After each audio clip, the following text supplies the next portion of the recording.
19 gusht, mbreti i vërtet. Kjo kupë është beslidhja e re në gjakun tim që derdhet për ju. Luka 22:20. Jezusi i përmbush premtimet e Perëndisë dhe e shpërndan secilin nga bekimet e tij. Ai ka inauguruar beslidhjen e re dhe ka marrë rolin e tij të shumëpritur si mbreti i vërtet. Nga Jezusi vjen çdo bekim. Përmes tij mbahet çdo premtim.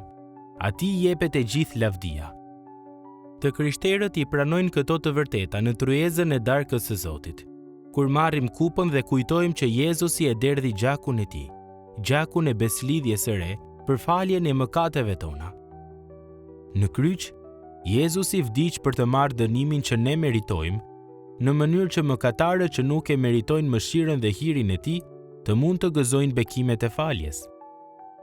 Kjo do të thotë që kur e vendosim besimin tonë në Jezusin, ne mund të jemi të sigurt që ai e ka marrë mëkatin tonë dhe gjykimin e tij, dhe na ka dhënë neve drejtësinë e tij.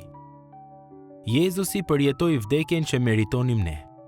Ai jetoi jetën e përsosur që ne nuk mund ta jetonim dot. Perëndia na ka mbështjellë me mbulesën e faljes së tij, të cilën e siguroi biri i tij.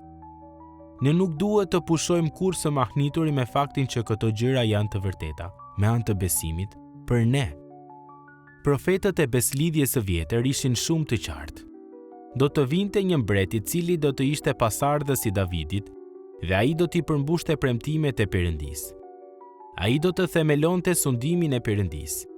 Do të inauguronte një epokë të re dhe do të trajtonte efektet e ligësisë. Jezusi mund të mos dukej fare si mbret kur u var në kryq.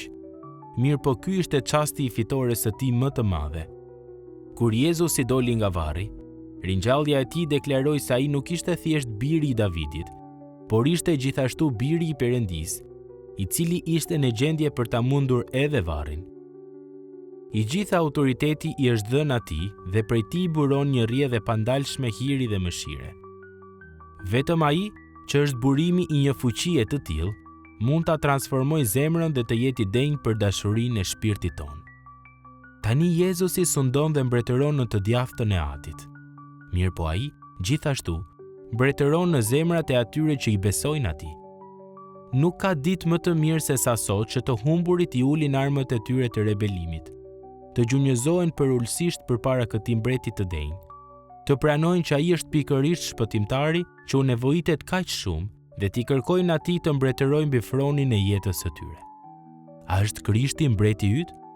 Atëherë, si nënshtetas i tij, adhuroje dhe lavdëroje atë, dhe si ambasador i tij, shko dhe tregoju të tjerëve për shpresën që ke gjetur.